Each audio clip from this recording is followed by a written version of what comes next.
Hello and welcome back to Logical Magic, Examining Esoterica. Hey guys, today I have a guest. Her name is Dr. Ahriana Platten, and she is a minister she's a unity minister, which is different than a Unitarian minister, and she's going to explain that to you. And she's here to help us understand how to approach a divine connection or a faith connection, and is very much about helping people find their rituals around that, the structure that they need to keep themselves in flow and keep themselves in practice. Now, before I get started on that, I have to do my housekeeping stuff, which I've been told to put at the top of the podcast rather at the bottom. If you need to find me for a tarot card reading or a life coaching session, that is at therisingmoon.com. And then my YouTube channel is Cronecast at the Rising Moon. And then you can always find me here at Logical Magic, Examining Esoterica. But let's get to today's guest. Doctor, thank you so much for joining me. You are an author of multiple books as well, and they all seem to have the same focus. Can you tell me a little bit about your belief and what you're trying to help people do? I can. I have spent the last 30 years exploring religious faiths, indigenous tribal culture, really stepping into what we think of as rites of passage and rituals. Mm-hmm. And what I've learned after 30 years of study is that for a very long time on our planet, we solved our problems. And I do mean solve. I say that with great dedication. We solved problems by coming together as a community or by working in pairs or threes to use rites and rituals to connect us to our divine source, Mm-hmm. to resolve the difficulties that we face being human beings. And so my great work in the world is to help people understand how we re-access that technology and what a difference it can make in our lives. I'm a proponent of counseling. Mm-hmm. I think therapeutic counseling can be wonderful for people. And there are times that we kind of get stuck in the same therapeutic process over and over, and it isn't working for us. And we need to try something different. And rites and rituals provide an option. This is what I always try to tell people as well, is that you may find something that works for you as for a leg in your journey, but when you stop getting the return or the feeling of connection, it is okay to keep looking for answers. And anybody who listens to me for any length of time knows that I make the differentiation between faith and religion. Faith being your connection to divine source, to, if you prefer to call it God, if you prefer to call it spirit, Mm-hmm. It's all the same thing, and we're all trying to reach for the same thing. It is our connection to our basically our eternal soul. And that connecting to the divine gives you access to your highest self, which can help lead you in your life's purpose. Religion as we know it now has become a tremendous power structure, but that is not the same thing as saying that the teachings of the central figures of those religions have no merit. They do. They very much do. They're actually a very good blueprint for finding your highest self, for functioning the best as you can in that community. And part of what we have lost sight of is that it's never meant to be exclusionary.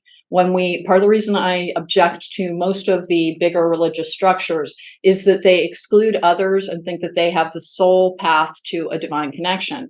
And it is not. It is the facilitation of a connection to divine source. And faith is always within you. The church or a religious leader never contains that for you. They can give you guidance, but your connection to your spiritual source and the divine is yours and yours alone. And when you make that, you are able to find a path forward, even when things are troubling and difficult, because this world is very beleaguered at this moment. And when people talk to me about, like, how in the world can you believe when babies are dying and people are starving and things are burning down? It's like, guys, we did that. We did that. It's our job to undo it as well. But we can't lay that at the door of the divine and saying, why aren't you doing something? And it's like, well, you're here.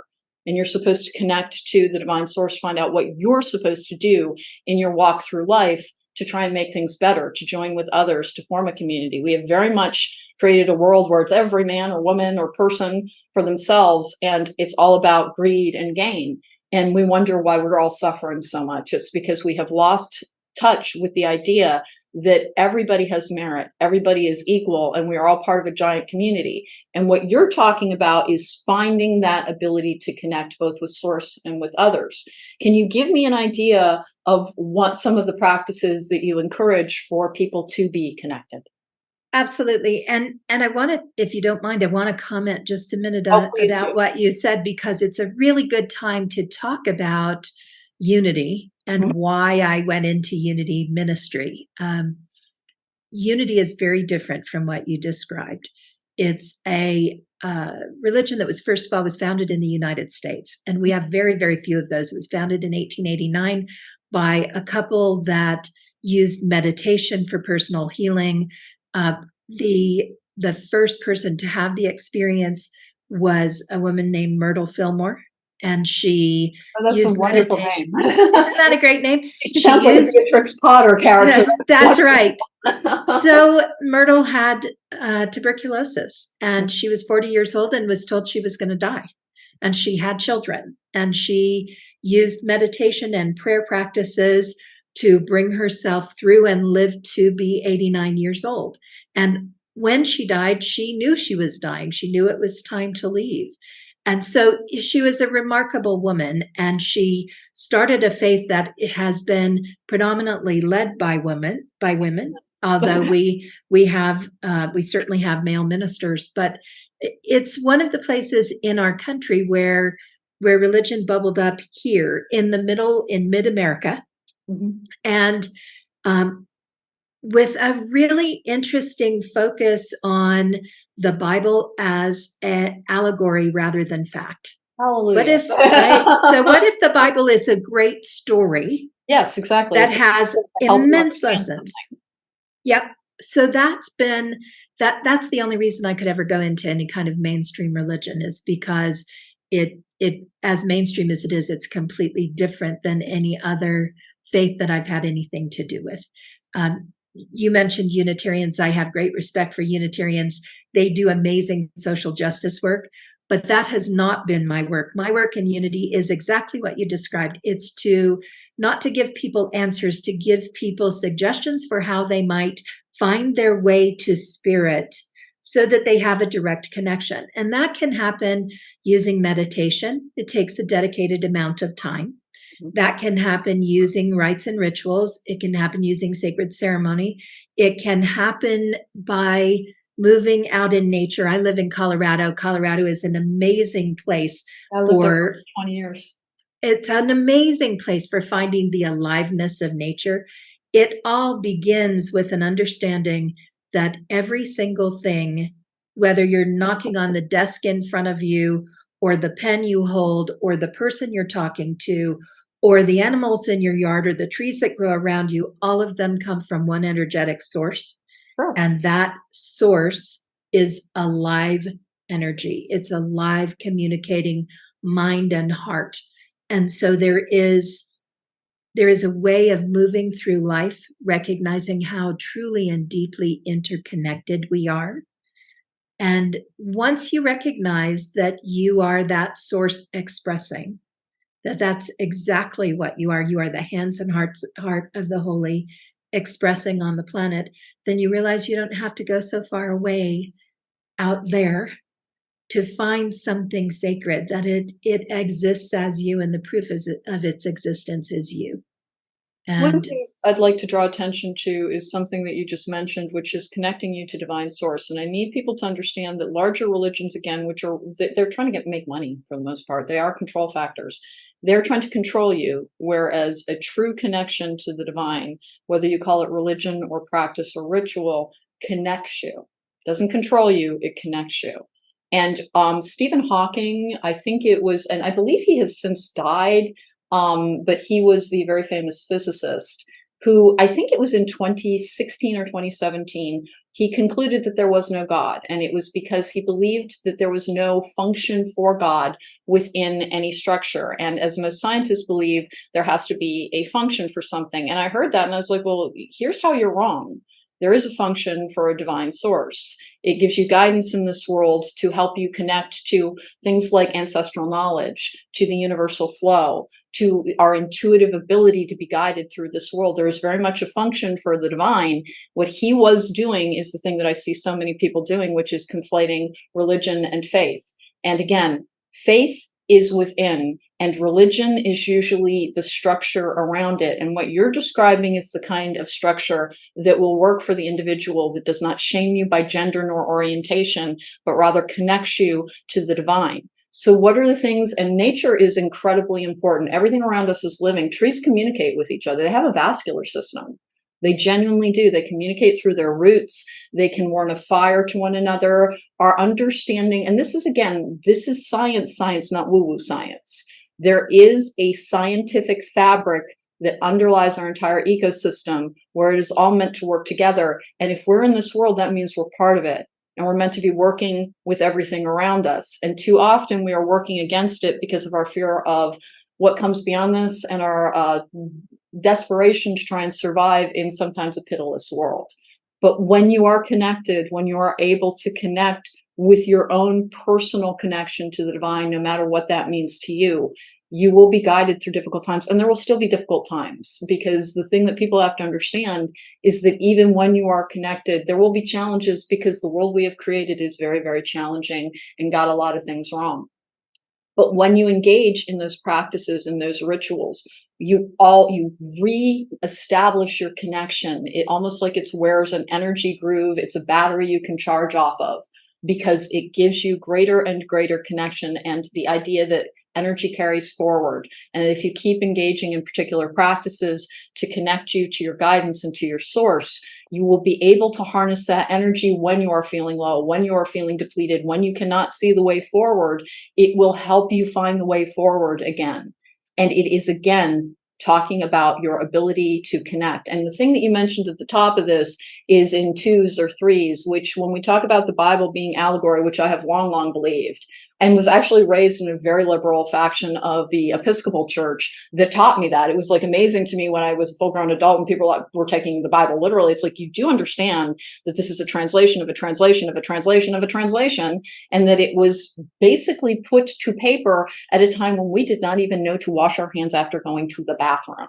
It is made to help people who did not have a great deal of sophisticated understanding of the ecosystem around them understand how to function with it and to control their lesser aspects. So it was a very rudimentary connection to divine source when we were still engaged in deep survival rather than learning how to thrive. And what you also mentioned was that we used to be able to solve our problems at a community level instead of pitting one another against each other, which is the modern way currently. Only we have the answers and we exclude everybody else. That is not actually how a true faith system or a true connection is meant to help.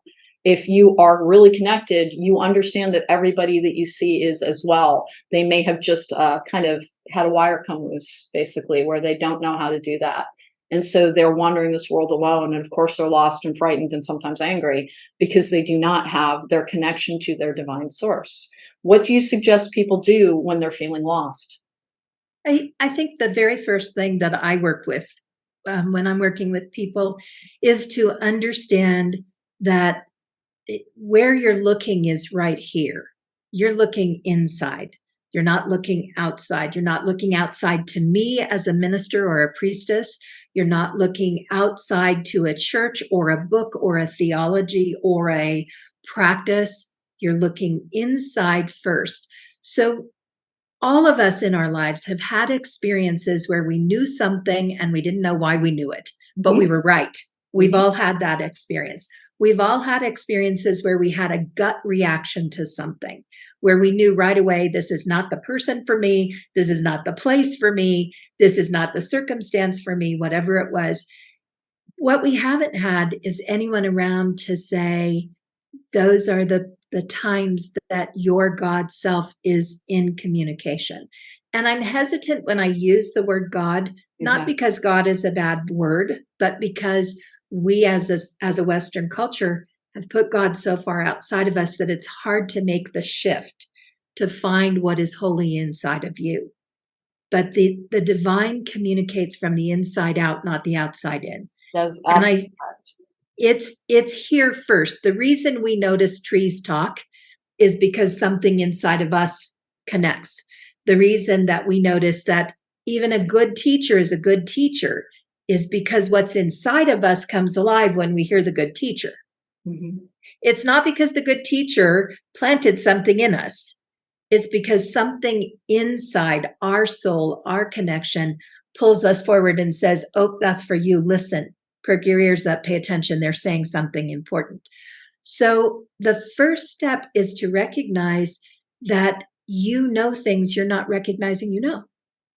To really begin to watch when you're right, so that you can come to understand how often that happens. And it does happen a lot. We've just been trained not to trust ourselves. We have been trained, and this is a big area of concentration for me because it's core to rites and rituals, any of them.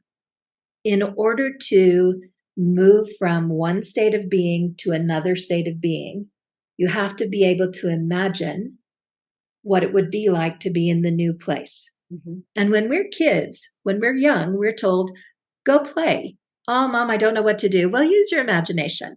And then as we get older and we come back and we say, those people don't like me, or I can tell I'm not welcome there. Our parents and teachers and authorities in our life, meaning to do the best for us, will say things like, that's just your imagination. That's not true. So as we get older, we're trained out of our imagination. We're trained to believe that our imagination is something that we play with as a child, but it has no validity in our adult life. I beg your pardon? I was just going to say, when we're making change, and this has been true for eons, when we're making change in a ceremonial way, we are creating into the imaginal. And the imaginal, if you think about butterflies have an imaginal cell. Mm-hmm. And an imaginal cell is what turns a caterpillar into a butterfly. It is the thing in the body that tells that creature to change. Mm-hmm. It's not an accident or coincidence that imaginal and imagination are similar words. We have knowings inside of us that tell us how to change once we open to our imagination and what the possibility is. Hope and imagination are also very closely related, and people begin to think of hope as a risk because they're afraid of disappointment because this can be such a hard world. I completely agree with you about the childhood state in which we believe many things are possible, and so we interact in the world as if all things are possible. And as we grow older, because there is society wants us to conform and fit inside boxes that are functional and help basically further the gains of a particular society. When your society becomes corrupt, then their reasoning for trying to get you to conform is also therefore corrupted. So all of the things that tell you that things are not possible beyond a particular point in childhood are trying to make you fit into these pre-established shapes so that you can work within a machine that is clearly breaking down. And the good thing about childhood trauma is that people move easily because within the imagination is your intuition. It is the ability to find your own guidance within. And people who are deeply traumatized, often by abusive childhoods, whether it's emotional neglect or verbal abuse or physical abuse or sexual abuse, often have to keep their receptors very wide open because they have to be very cognizant of whether or not they're safe, and they usually aren't. And the good thing about that, what I call it is the Cracker Jack surprise, is that it never shuts down in the same way that it does for people who more effortlessly conformed because they had fewer challenges, fewer traumatic challenges. Trauma literally changes your brain. If you learn to work with the ways in which it has been changed, you will be able to connect to that world of imagination, connect to that world of intuition, and connect to that world of connection to actual divine source to help be guided. And the problem that happens is that people think that means that you will then have a very easy path in life.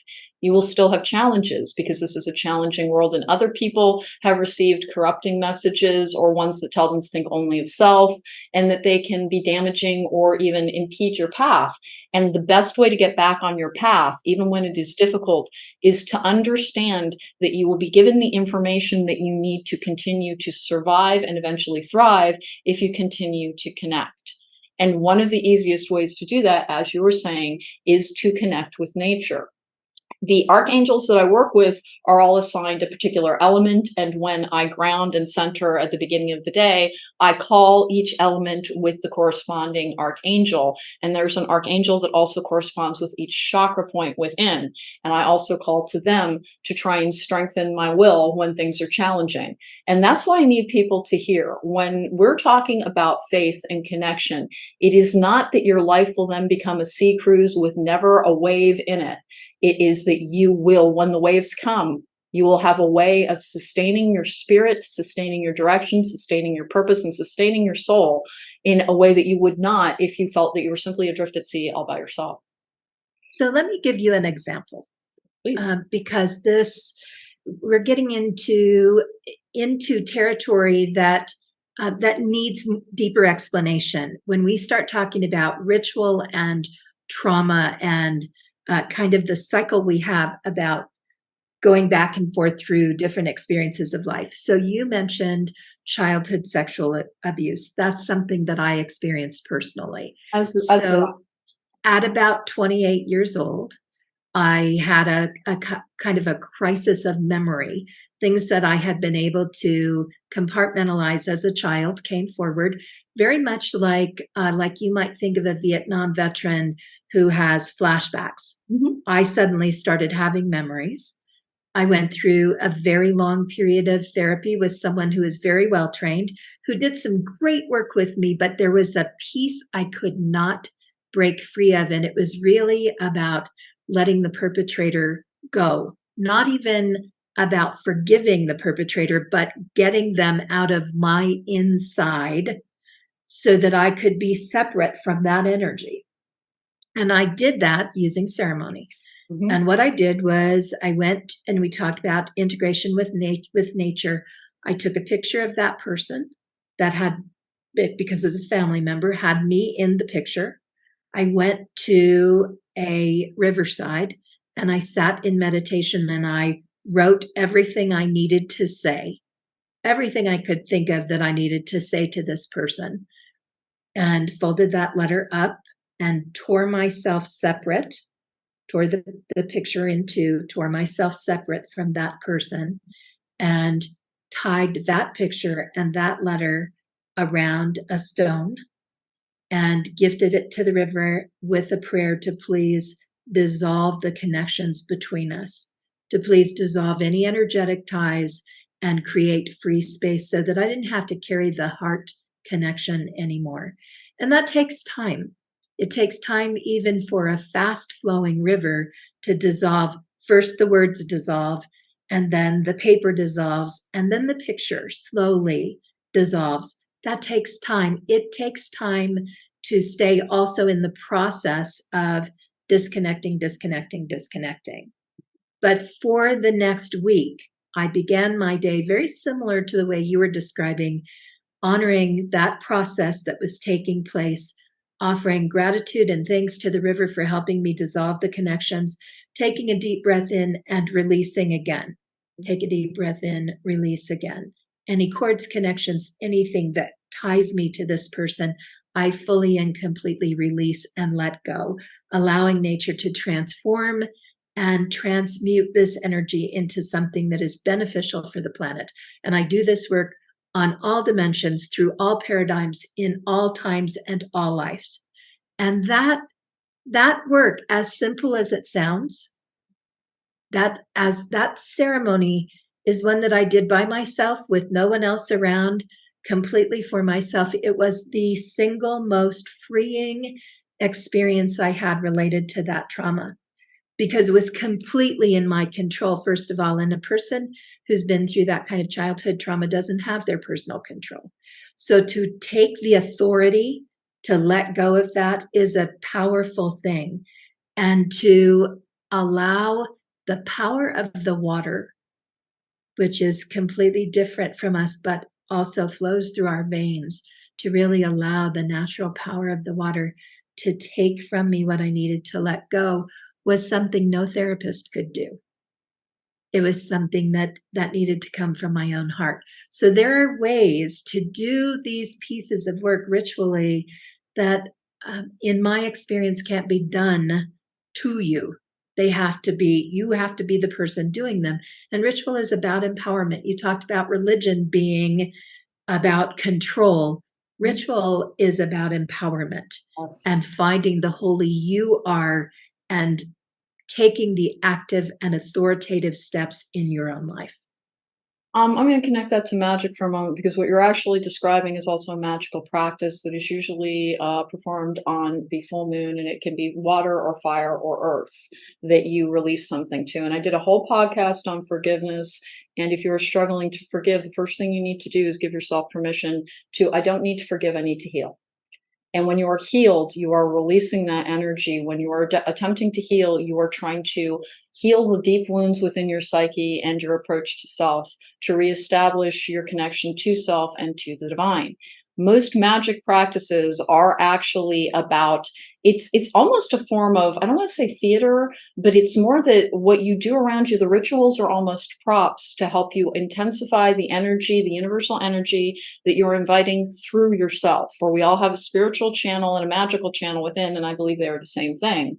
And what you are describing is a release ceremony that can be done in a variety of different methods and means to achieve the same ends. And when you're thinking of forgiveness, do not think of it being about the other person and what they did, but rather allowing something to be released from your soul, from your energy, from your person, and from your source as well, to free yourself of a burden that was never meant to be yours to carry. And so that's the way to start looking at forgiveness if you're struggling with achieving it, is think of it as a big rock that you've been carrying around. And it doesn't have anything to do with whether or not you like the rock or the rock is good or the rock also has worth. It's that you're tired of carrying it around. And so you think of this rock as the trauma, as the person, as the events, because many people have like long sustained periods of their life in which they were abused, as the thing that you're trying to set down so that it no longer burdens your own journey. And that's the first approach to forgiveness. And I think that we take a very backwards approach to it, where we make it about whether or not you're truly a loving person or a good person. It is that you simply deserve to feel better because you are also a divine being, as we all are. And so whatever is done to you does not define you, but you can actually move forward into your own power in order to find it, in order to heal yourself, because we all have the ability to heal within. You had also spoken about being a proponent of therapy, as am I. I actually teach a lot of cognitive behavioral therapy techniques. I am not a registered therapist, and I never pretend to be. It's just something that I studied and was able to put into practice in some of the things that I teach people. One of the roles of therapy is hearing what we are saying to another people so that we can recognize our truth. If you do not have access to a therapist, because unfortunately monetary deprivation defines so many people's lives, and frequently trauma leads to generational poverty, what you can do is speak into your voice memo on your phone about what you're thinking, what you're feeling, what you remember, and play it back to you. Because recognition, acknowledgement of your pain, seeing where you are, hearing your own voice, these are all things that help solidify your experience so that you can then form it into that rock if you need to, if it's in this nebulous state, so that you can then decide to set it aside through whatever ritual works for you. And you really are describing a magical ritual around release that is present in multiple practices and disciplines. And so there is actually one of the reasons that I speak out against the patriarchal religions so very often is that many of their ceremonies are actually based in magical practices that they took from pagan ceremonies in order to be able to, again, harness the will, the energy, and the control of the people within those belief systems. The one thing that you will notice as you go from religion to religion to religion is that there are usually central themes and recurring stories, one of them being a great flood, which when you talk about needing to release through the water, that is also an energetic release. We wash things away as we are made of. We have so much water within us. I think it's like 82% or something. I forget the actual percentage within us. You have so much water within you. The first place to start, if you are confused about like, how do I even begin this? You begin around a water ceremony because it is the element to which you are most closely connected with ease, as is air, which is why speaking things aloud has such power. You are able to harness the element of air, which that is what the Archangel Gabriel is attached to. That is the guardian of the element of air, or the communication spirit. And that is another way, is learning your own truth and acknowledging it and understanding that no one else needs to believe you or to acknowledge it. It is yours. If other people do, that is great, but you don't need it in order to be free of this pain. You need a connection to yourself and to source. And when you begin to engage in these practices that you do over and over again, it gives you that routine that you need to harness that positive energy, that healing energy, and frankly, that guiding energy that we all need so much. One of the things I noticed on your website is you have multiple ebooks that you offer for free around this. And I was delighted to see it because it is so difficult for people. Again, the concept of generational poverty that starts out in generational trauma and is carried forward, giving people no way out if they cannot harness the tools to do this. I was very appreciative of the fact that you have multiple sources for free on your website. Thank you. I want to mention what you said, the metaphor that you used about picking up a stone, about carrying that stone and putting it down. I want to take that one step farther, which is to recognize you did not pick up the stone. Someone put it in your hands, and that's how they disempowered you. They handed you something really heavy and said, you get to hold this. Mm-hmm. So when you talk about setting down that stone as a way of forgiving, it was never yours. Right, it was never yours. What you're doing is unburdening yourself, disconnecting yourself, taking back your power, which is so incredibly, incredibly important to this process, because these things disempower us at such a level that we don't believe we ever had the power to begin with. So when we set these things down and we do ceremony for ourselves, or we gather friends around to witness or participate in ceremony, we bring ourselves back as the central authority and sovereign. We bring our own sovereignty to our lives. And so much of what you're talking about when you talk about magic, and I hold degrees in 3 esoteric religions, so magic is not unfamiliar to me at all. And I'm a celestial and angelic practitioner. Yeah, so it's not by accident that the practices that I use are similar to the practices you're talking about. What we sometimes forget is that we all came from indigenous tribal culture.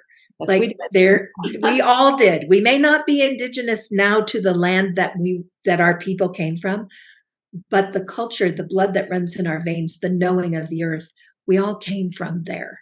And when we step into rites and rituals as a healing practice, we find a familiarity that is unique in the modern world. We have had our rites and rituals taken away and stepped away from, because at some point they were deemed as dangerous.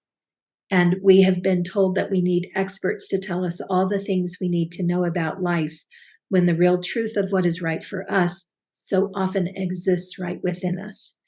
And always the caveat that we can have a mental disruption, we can have a physical disruption, we can be on medication that gives our signals, crosswires our signals, lots of things can happen. But assuming you have some sense of balance within yourself, you also have sovereignty and power to direct the energies that surround your life, to choose what you will allow in, what you will not allow in, and to call universal energy to support you in your practices. And that, what you're talking about on my website, you'll find a whole series of simple ceremonies that you can begin to practice with. Ceremonies for forgiveness, ceremonies for candlelight, ceremonies for awakening, ceremonies for meditation. How do you use bells in ceremonies? How do you use, there are pages and pages and pages of how can I, how do I, and what for, available on my website, which is soulfulworld.com. And it's soulful like I'm filling my soul, SOULFULL, 2 L's. Mm-hmm. So soulfulworld.com will give you the opportunity to go through my whole blog series, and it's almost 100% simple ceremonies to get you started. I wrote a book called Rites and Rituals, Harnessing the Power of Sacred Ceremony. That book gives you foundational teachings to doing sacred ceremony, and 20 stories from women and men who have significantly changed their lives through ceremonial practice, who have overcome the kind of sexual trauma I'm talking about, who have overcome domestic abuse, who have raised their children using a series of ritual practices to keep them strong and not compliant and absorbed into the mainstream system, but to really keep them aware of their own truth. There's so much good there. So many people who are brave enough to tell their personal stories. And if rites and rituals interest you, then I suggest you start in those two places. Get out there and look at what's available and play a little bit. Be courageous. Just try a simple ceremony or two and see what kind of significant experience you have.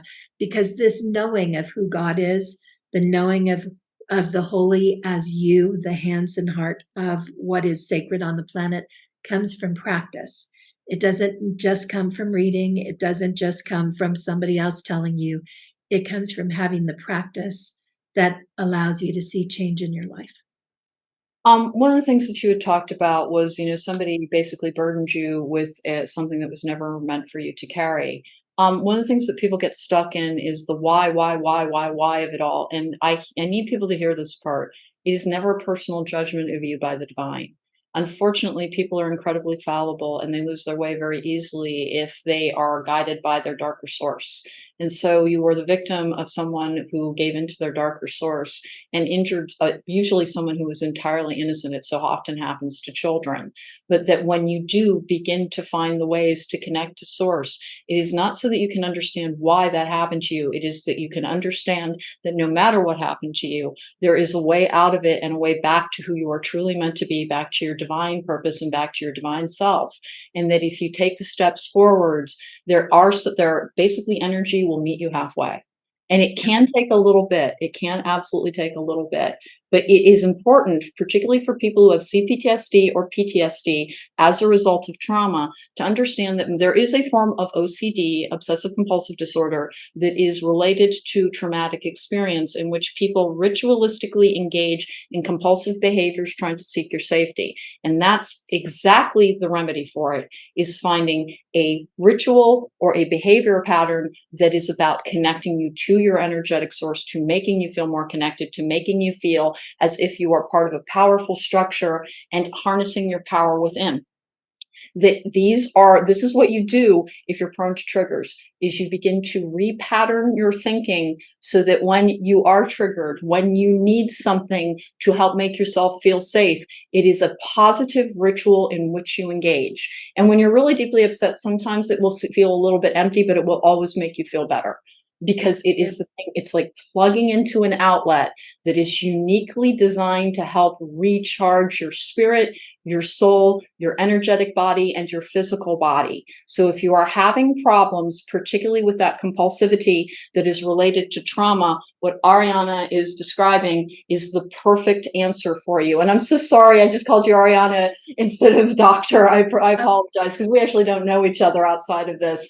But what you are describing is the perfect remedy for people who are struggling with complex post-traumatic stress disorder and post-traumatic stress disorder. And what's the difference? Complex post-traumatic stress disorder is ingrained over a period of usually 10 years or more, so almost every abusive childhood you've ever heard of. And it also happens to war victims and to war veterans as well. And post-traumatic stress disorder is usually related to a series of limited events. So sometimes a mugging or a sexual assault or a couple of other things. And it's not that it's you got lucky, you only have PTSD. It's hard to have either of those, but the cure lies in finding your positive patterning around how to reshape essentially the energy signature in your brain to take it from a negative energy signature to a positive energy signature. And source is always the positive energy signature. And that is why positive ritual and positive ceremony is the thing that will help you the most. And like I said, it's not a cure-all for everything, but what it is a path back to positivity, to belief, to self-empowerment, and to connection. Yeah, and I'll tell you, I mentioned earlier, I'm a proponent of the therapeutic environment. I'm a proponent of finding your voice, of learning to tell your story, of finding someone who can really listen to your story and be witness to the truth that you've experienced and who will assist you in recovering that truth, because a lot of times we compartmentalize that stuff and put it away. I will also say to you, there, for those of you who might be listening who are therapists, there is an amazing array of ritual available to you to combine with the tools you're already using. And I'll give you one simple example. And this comes from a therapist I worked with who was fabulous. She had a little box in her desk and paper and pen right outside at the desk before you come into her office. And she would say to me, if there was no one else around, she would say, take a minute and write down everybody you're leaving outside. I only want you in my office. And she would say, I want you to leave mom. I want you to leave your, whatever you title yourself, minister in my case, priestess, anything that has to do with wife, mother, anything that has to do with anything else in your life. This is your time. And I want just you in my office. And that was one of the most powerful, amazing ways to begin that kind of session for me, because I carry a lot of responsibility in the world. Mm-hmm. So, that's a very simple ceremony, but it's a regular practice. Each time a person comes in to see you, they have the ability to do that. And you leave all those, fold up that little piece of paper and leave it in the box outside the door. And she would always walk out and say, would you like your paper back? Do you want to actually take back all of those things? Or would you like me to just take care of it for you? That's a very powerful tool. It's a tremendous tool. And this is really learning rites and rituals. Ministers do a whole lot of talking and aren't taught a lot about the power they have to help people using rites and rituals. So this is the work, right? Is to remind people that our ancestors knew this, that these medicine men and wise women still exist in the world, and their ways are still available to us, and their ways make a difference in the life that we lead. They bring us back to the truth of ourselves. The idea that we are connected to something that tries to guide our journey in a purposeful and in a positive manner. The easiest way to understand this is if you know anything about folk medicine, that what in the world led people to understand what particular herbs or particular plants or particular roots would help with something, because it wasn't just trial and error. They were actually guided towards what was the cure or the most efficient tool that they should reach for. And that came to them through their intuitive understanding and connection to source. And I do actually have a lot of tarot readers. I have a lot of healers. And by the way, if you're a tarot reader and you're using it for healing as well, please find yourself a ceremony and a ritual, because you carry a lot of other people's stuff. And it's very important at the end of the day, because you're never meant to process it. You're meant to release it. And that is why it's very important to have ritual around how you take care of yourself, how you release the energy that was never meant to be yours either. Because when you're in a healing profession, people bring you their rocks, basically. And they're like, will you help me with this? Okay, you're not meant to carry it around. You're both to be like, I'm putting that down. We may be building a wall with it, but I'm putting that down. And I have a lot of therapists as clients as well, because we all need to feel heard and understood and seen. And that is another role of community and spiritual community. And people feel very lost now because the biggest spiritual communities or religions, the corruption is so obvious. When you look at the Catholic Church and the fact that they've sheltered sexual predators against children for literally decades and basically centuries, it becomes difficult to believe that they're accessing a real divine truth. They are, but they're using it for their own corrupt reasons in some particular instances. So finding a ritual that connects you directly to your idea of source and your connection of source, or the divine or God, however you wish to term it, is the way to find that, again, the outlet that you need to recharge yourself, particularly after you've spent your energy trying to make sure that you open your heart and allow other people to shed their burdens as well, and that you are providing healing. Your best choice for finding your own healing source is to have a method that is ritualistic, and there can be multiples, by the way. There can be multiples. I'm always telling people have something that you can take on the road with you. Something is for the days that you have more time, and some things for the days where it's like, well, this is the speed version of me connecting. And make sure that it is something that you can do in any situation so that you're not limited to, well, there's not a handy meadow with a stream here. What am I supposed to do? Is you can stand and envision that and visual. Your mind is such a powerful tool. And when you learn how to connect it to a positive energy, it becomes exactly that. It becomes your tool for advancement, for understanding, for healing. And unfortunately, it can also be the prison for people. And the way to start forging the lock that you can then put the key in is around finding the methods and the means that are often contained in ritual. Now, for some Yes. people, it can be as simple as daily connection through meditation.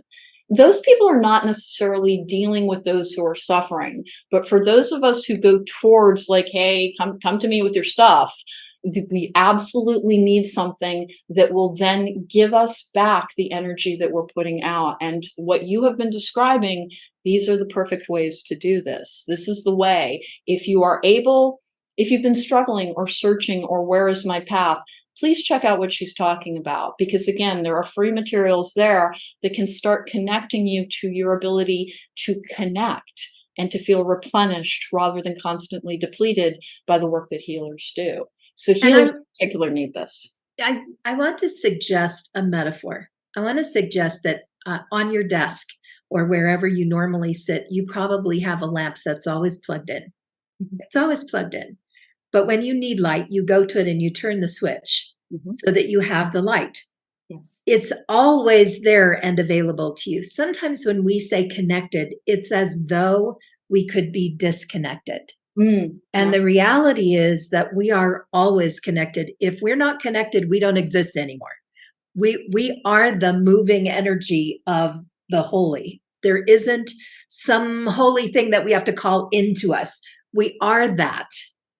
But we often don't have anybody around who says, hey, all you got to do is turn the switch.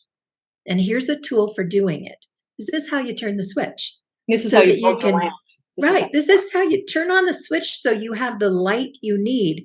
This is true if you're just dealing with your own stuff, but it is even more true and important if you are working as a holistic healer, as a spiritual guide, as you're divining for people, you are living as a spiritual entrepreneur and working in the field of spiritual entrepreneurship. You need that practice every day of turning on the switch that says, I am pulling forth all that I am, every bit of the connected energy I have to my being, through my being, around my being, so that the work I do is the work that is divinely guided. And when you are doing the divinely guided work, everything flows through you, not from you. So at the end of the day, you're not exhausted because you have been basically replenished all day long. And those of you who have studied Reiki understand how Reiki works. Reiki heals you first before it heals the next person, before that energy moves on.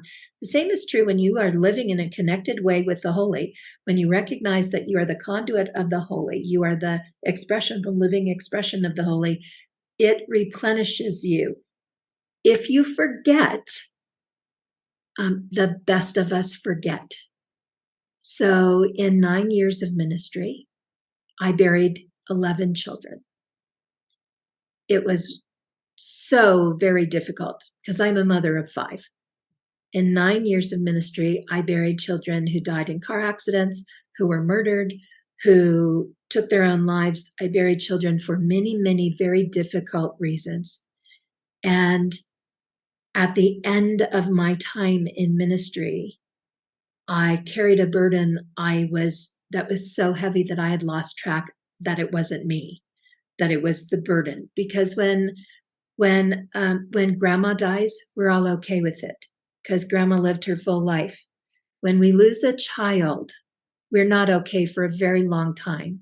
So when we're in pastoral care positions with families, we stay in the game of care. We stay in the position of service for a long time it's not as easy as just brushing off what you did today, because you're going to be caring for this situation for a long time. And at the end of all of the work that I did in ministry, the burden that I carried away was those losses. And it was through sacred breath work that I found myself on my knees on the floor in wailing tears, able to lift up, literally in my mind, when we talk about imagination, lift up to the angelic realms the bodies of the children I had been carrying in my heart for all those years, and ask that they now please be released, that this please be taken from me so that I could move forward from ministry in a clear way. I don't know that anybody could have done that for me. It had to happen in a ceremonial way. And so I tell you all of this because I have 30 years of experience under my belt and I know my stuff.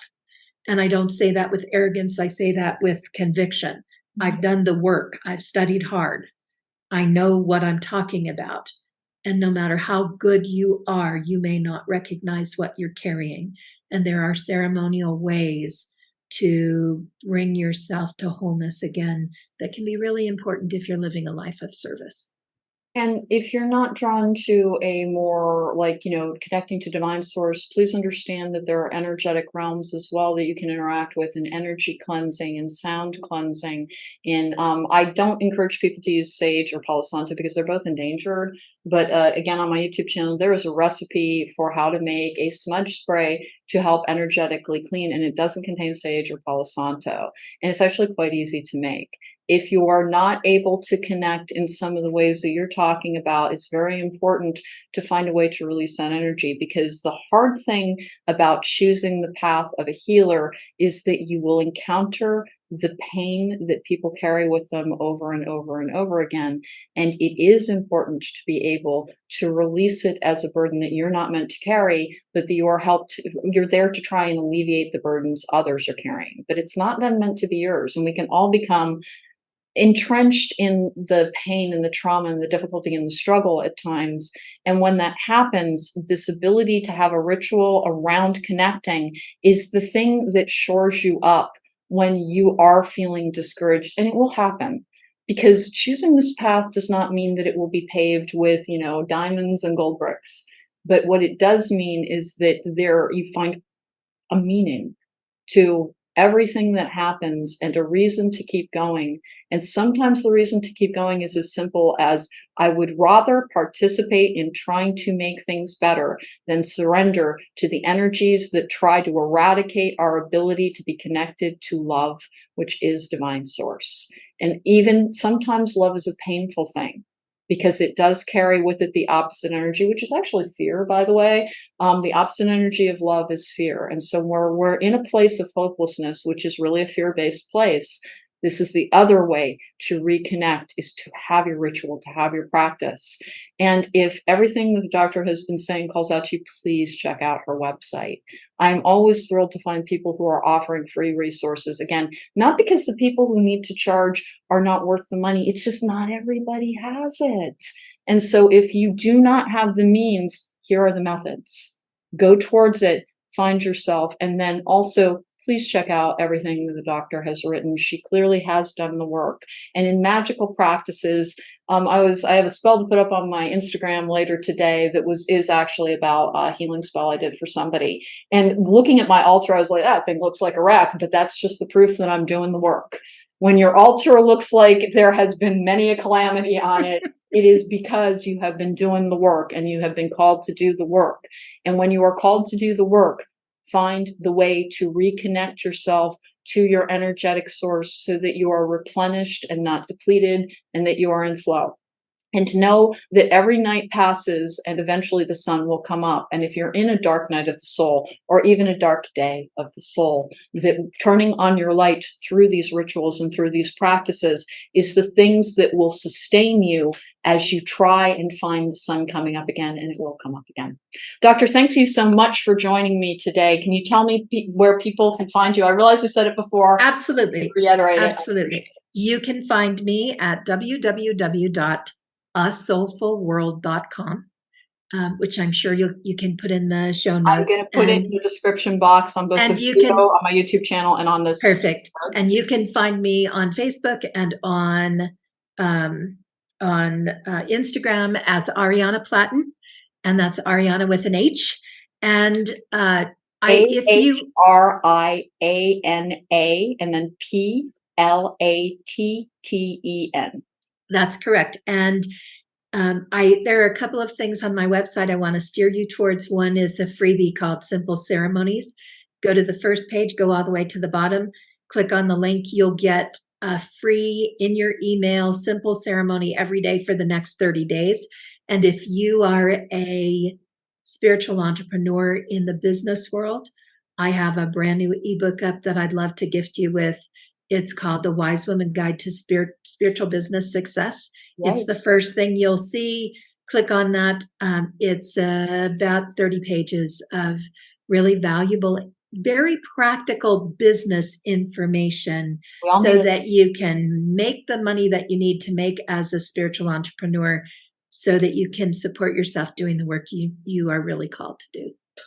That's another thing to keep in mind, is that if you're working essentially as a spiritual worker, like in days of yore, the communities would support their spiritual leaders. But if you are stepping outside of the known structures and creating your own ritual and your own connection, you have to be able to move forward and to invite that energy into your life. And you are offering a template for how to do that. And again, guys, she's offering it for free.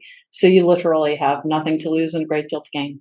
Doctor, thank you so much for joining me today. I'm Alane. You can find me at therisingmoon.com for a life coaching session or tarot reading. I also teach celestial and angelic magic, but I only teach it to people who have that it's the right calling for them. And it's not the right calling for everybody, because it does mean that you are willing to renounce a lot of this world's stuff in order to do it, because it does work with purity of intent. You can also find me at Cronecast at the Rising Moon. And again, this is Logical Magic Examining Esoterica. Thank you so much for joining me. Find your connection and you will find your power.